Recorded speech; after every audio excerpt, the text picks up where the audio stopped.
প্রিয় দর্শক আসসালামু আলাইকুম, কেমন আছেন সবাই? আশা নয় বিশ্বাস সবাই ভালো আছেন। প্রিয় দর্শক, আজকে আপনাদের সামনে এমন 14টি টিপস শেয়ার করব, যেই 14টি টিপস আপনারা যদি আপনাদের খামারে অ্যাপ্লাই না করেন, যদি এই রুলসগুলো ফলো না করেন, আপনারা হাঁস খামারে কখনো লাভবান হতে পারবেন না। যদি আপনারা লাভবান হতে চান, হাঁস খামারে টিকতে চান, ভালো একটা অবস্থানে নিজেকে নিতে চান, তাহলে এই ফর্মুলাগুলো অবশ্যই জানতে হবে। কেন? এই ফর্মুলাগুলো ছাড়া অবশ্যই হাঁস খামারে টিকা অসম্ভব। যেই ফর্মুলাগুলো সর্বশেষ যে ফর্মুলাটা রয়েছে সেটা মুখ্য একটা ফর্মুলা। সেই ফর্মুলাটা এই ফর্মুলাগুলোর মধ্যে সবচেয়ে বড় একটা ফর্মুলা। আপনারা যদি হাঁস খামারের মধ্যে টিকতে চান, আপনাদের যদি হাঁস খামার ভালো লাগে, অবশ্যই এই ফর্মুলাগুলো জানেন এবং সর্বশেষ ফর্মুলাটা অবশ্যই জানবেন। প্রথম, আপনি সঠিক একটা জাত নির্বাচন করতে হবে। আপনি আবদ্ধ অবস্থায় হাঁস পালন করেন বা মুক্ত অবস্থায় হাঁস পালন করেন, তবে আবদ্ধ অবস্থায় আপনারা সকলেই জানেন একটা সেন্সিটিভ বিষয়, একটা সেন্সিটিভ অবস্থা। আপনি আবদ্ধ অবস্থায় যদি হাঁস পালন করেন, তখন আপনার একটা সঠিক জাত নির্বাচন করতে হবে। আপনি যদি ভালো মানের একটা হলিস্টাইন ফ্রিজিয়ান গাভীকে আপনি যদি দৈনিক তার কাছ থেকে 22 লিটার দুধের আশা করেন, তার পিছনে মিনিমাম 10 লিটার দুধের দাম তার পিছনে খরচ করতে হবে, তারপরে আপনি 22 লিটার দুধের আশা করতে পারবেন। আর যদি এই 10 লিটার দুধের দাম যদি আমাদের এখানে মূল্য ধরি 600 টাকা, এই 600 টাকা যদি আপনি দেশি একটা গরুর পিছনে খরচ করেন, অবশ্যই আপনি 22 লিটার দুধ পাবেন না। তো এইখানে জাতের একটা বিষয় থাকে। আপনি ভালো মানের একটা জাত নির্বাচন করবেন, যেই জাতটা সবচেয়ে বেশি ডিম দেয়। দ্বিতীয়ত, বয়স। ভাই, একটা কথা কি জানেন?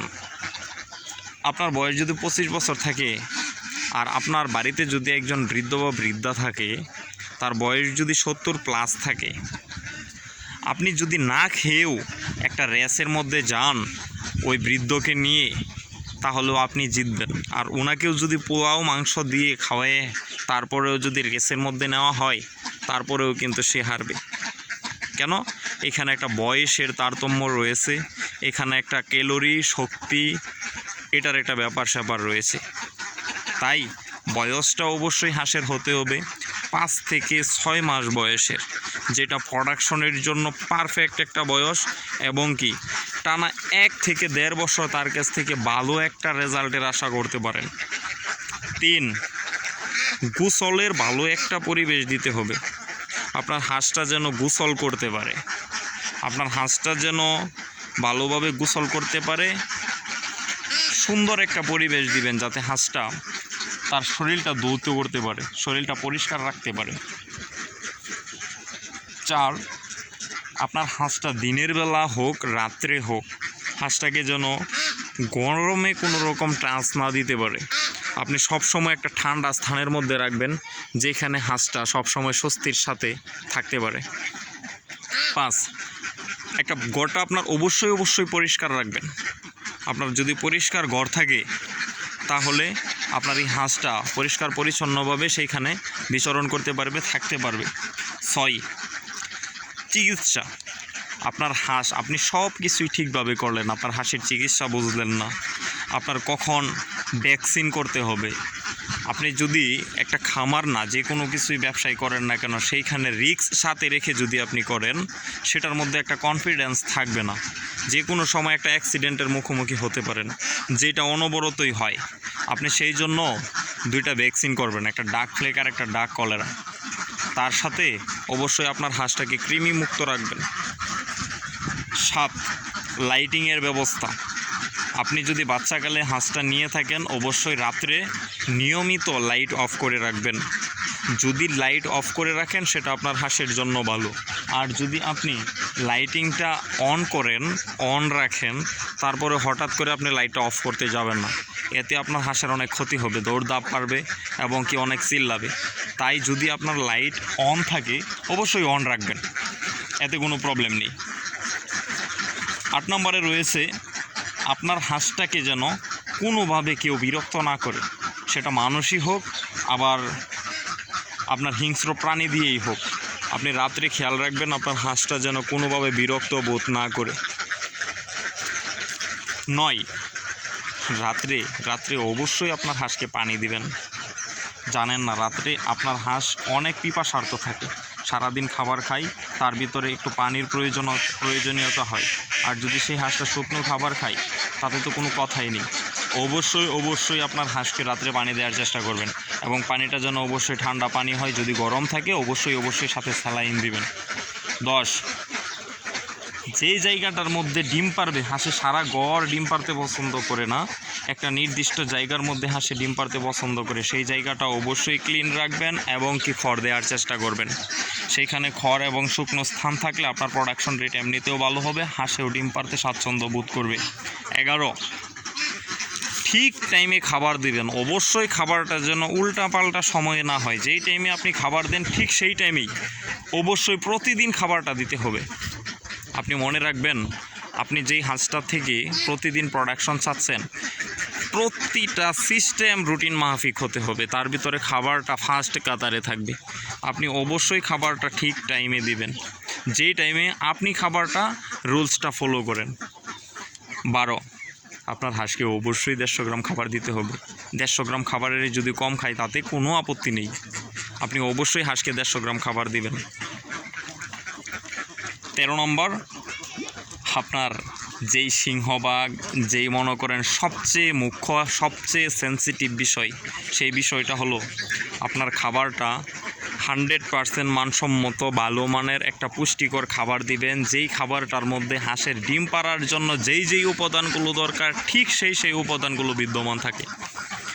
যদি কম টাকার মধ্যে ভালো মানের একটা খাবার ব্যবস্থাপনা না করতে পারেন, অবশ্যই হাঁস খামারের মধ্যে আপনি লস করবেন।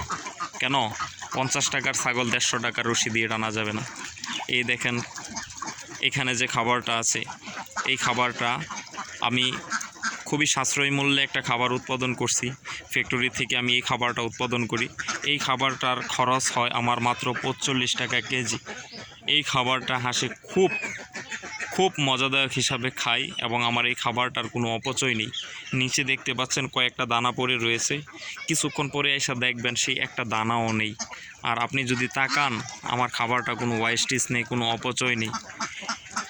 মোট 18টা উপাদান রয়েছে এই খাবারটার মধ্যে। ডিম পাড়ার জন্য যেই উপাদানগুলো দরকার, যেমন লাইমস্টোন, এনজাইম, মিথিওনিন, ডিসিপি, এক formula, layer premix, toxin blender, শুটকি, ভুট্টা, কুড়া, আটা, সয়াবিন মিল, ফিশ মিল, খুদ, গমের ভুসি, খৈল ইত্যাদি সহ মোট 18টা উপাদান রয়েছে, যেই উপাদানগুলো ছাড়া একটা হাঁসের ভিতরে ডিম উৎপাদন হওয়া রীতিমতো অসম্ভব। তাই সব দিক চিন্তা করে আবদ্ধ অবস্থায় এই খাবারটা আমি আমার হাঁস খামারে যতদিন পর্যন্ত আমি পরিবেশন করে আসছি, আল্লাহর রহমতে ততদিন পর্যন্ত আমার হাঁস খামারে পিছপা তাকাতে হয়নি। যদি আপনাদের এরকম একটা খাবারের সহযোগিতা আপনার পাশে থাকে, অবশ্যই আপনি হাঁস খামারে লাভ হতে বাধ্য ইনশাল্লাহ। যদি আপনার এখানে এরকম কাঁচামালগুলো দিয়ে একটা খাবার তৈরি করার মতো কোনো সিস্টেম না থাকে, অবশ্যই আমার পরামর্শ নিতে পারেন। অবশ্যই আপনারা যদি চান যে না কোনোভাবেই হচ্ছে না, তাহলে ইনশাল্লাহ আমি আপনাকে খাবার দিয়ে সহযোগিতা করব। টাইটেলে দেওয়া নাম্বার আছে, সেই নাম্বারে অবশ্যই ফোন করবেন। 14 নম্বরে, আপনার এই খাবার খরচটা যেন সর্বোচ্চ 60 টাকার ভিতরে থাকে, খাবার খরচটা যেন 60 টাকার ভিতরে থাকে, এবং টোটাল খরচটা যেন 8 টাকার ভিতরে থাকে। পার পিস হাঁসে আমি যেই তালিকাটা দিলাম, আমি যেই কথাগুলো বললাম, সবগুলো রুলস ফলো করে আপনার প্রতিদিন পার পিস হাঁসে যেন খাবার খরচ এবং কি A to Z খরচ মিলিয়ে যেন 8 টাকার উপরে না হয়।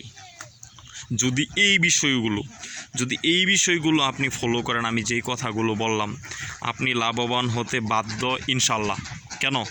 আমার দীর্ঘ 7 বছরের এক্সপিরিয়েন্স। হ্যাঁ, হয়তো বা বেশি একটা সময় আপনার এখানে যদি কম্পেয়ার করে বেশি একটা সময় নাও হতে পারে, তবে প্রত্যেকটা গবেষণা করে আমি যেই ফর্মুলাটা পাইছি, সবগুলো ফর্মুলা আমি অ্যাপ্লাই করে তারপরে আপনাদের সাথে আমি শেয়ার করছি। যদি এই বিষয়গুলো আপনারা ফলো করেন, যদি এই বিষয়গুলো আপনারা মানেন, আপনার খামারে লাভবান হতে বাধ্য আপনি ইনশাল্লাহ। যদি ভালো লাগে অবশ্যই একটা লাইক দেন, সাবস্ক্রাইব করেন, পাশে থাকেন। দেখা হবে পরবর্তীতে নতুন একটা ভিডিওতে। সে পর্যন্ত ভালো থাকবেন। আসসালামু আলাইকুম।